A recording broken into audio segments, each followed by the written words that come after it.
It's all just talk unless there is a technical plan to organize and use resources to accomplish abundance. What follows are some of the many approaches the Venus Project provides for the entire social spectrum.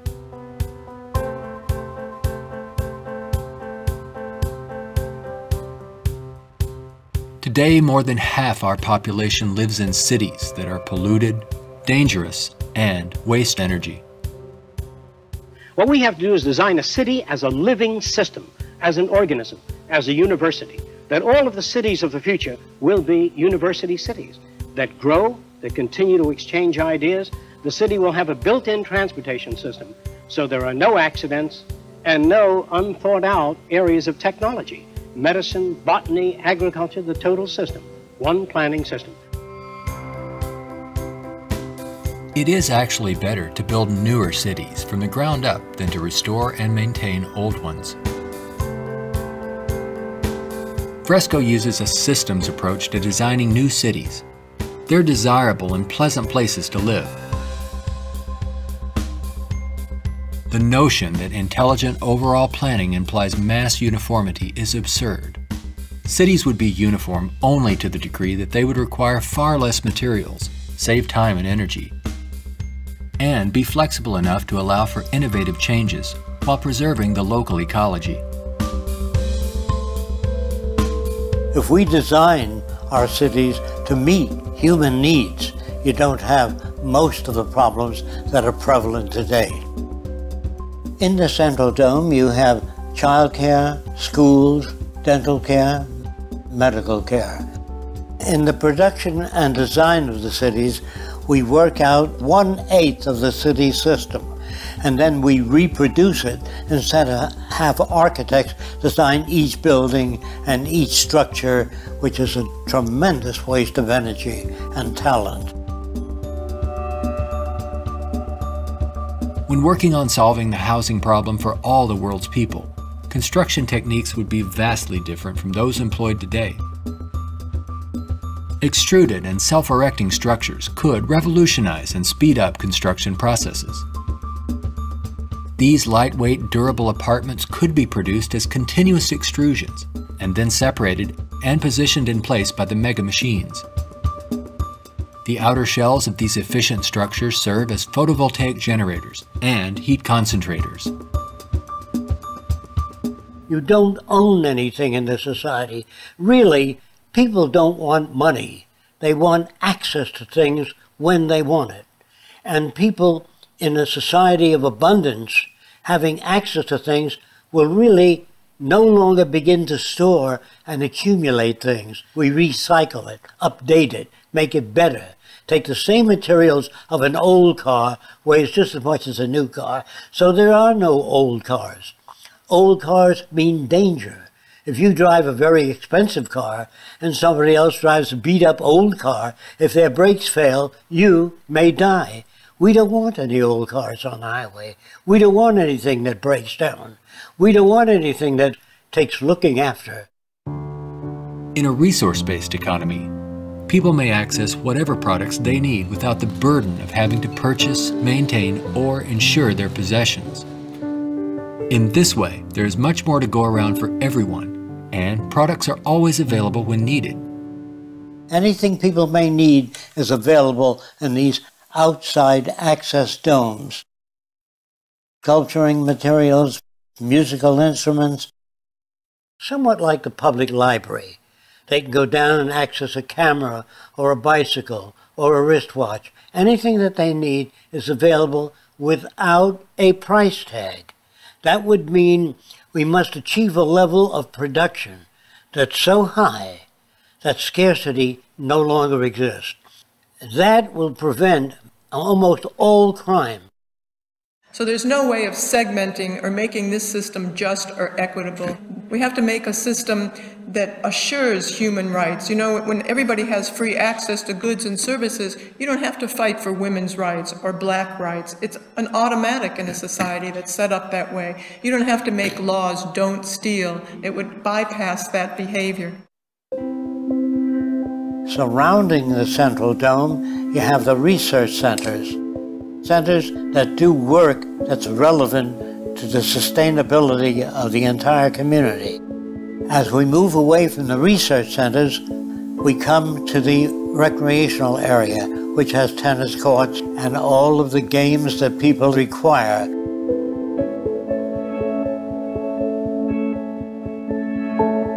As we move away from that, we come to the residential district. There are streams, waterfalls, lakes throughout the area.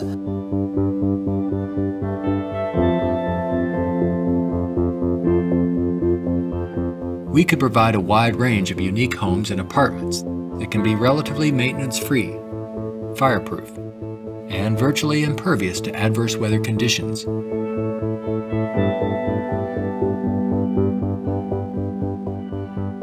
As we move to the next sector, we come to apartments.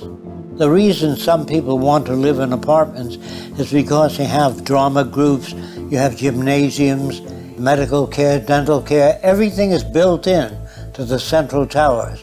I feel that in the future, people will move away from individual houses and live in larger complexes. As we move outward, we come to the indoor agriculture or hydroponic farms. Then there's also outdoor agriculture. The city would use the best of clean technology in harmony with nature, such as wind, solar, geothermal, heat concentrators, piezoelectric, wave, temperature differentials, ocean thermal vents, and much more. A major development for generating energy in the future could be the construction of a land bridge or tunnel across the Bering Strait.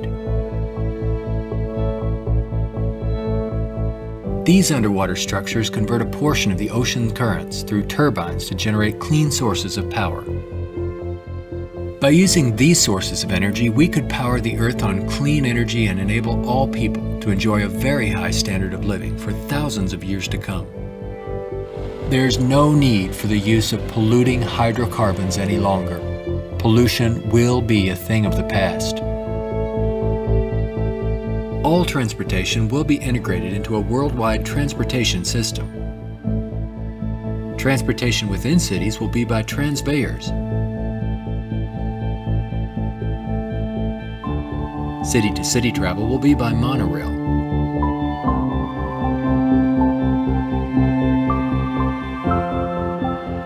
Maglev trains are utilized for long-distance travel.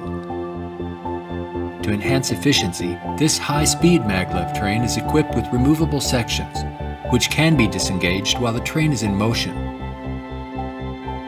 Aircraft will display a wide range of configurations. These VTOL aircraft, or vertical takeoff and landing, are used to transport passengers and freight. The priority is safety rather than saving money or dealing with the lowest bidder. This modular freighter consists of detachable sections that can be rapidly loaded or unloaded. The number of sections varies depending on the amount of freight to be delivered. When all the sections are connected, they can be propelled as a single unit. Ships can be floating manufacturing plants that produce products while en route to their destinations. They can also serve as education centers, where children and adults travel worldwide, obtaining innovative education, not through vicarious study, but through experiencing and interacting with the real-world environment. A national transportation system would include a network of waterways, canals, and irrigation systems. They could serve to minimize the threat of floods and droughts while allowing for the migration of fish, provide natural fire breaks, emergency water sources, fish farms, and recreation areas. When we unleash science and technology directly into the social system without the restrictions of the marketplace, finances, or patents, we could achieve a very high standard of living within a very short period of time. This society would continuously improve, changing rapidly through new technologies, inventions, and ideas. It would be an emergent society rather than an established one like we have today. Imagine living in an extraordinary oceanic city, helping to restore the ocean environment while eliminating land-based population pressures.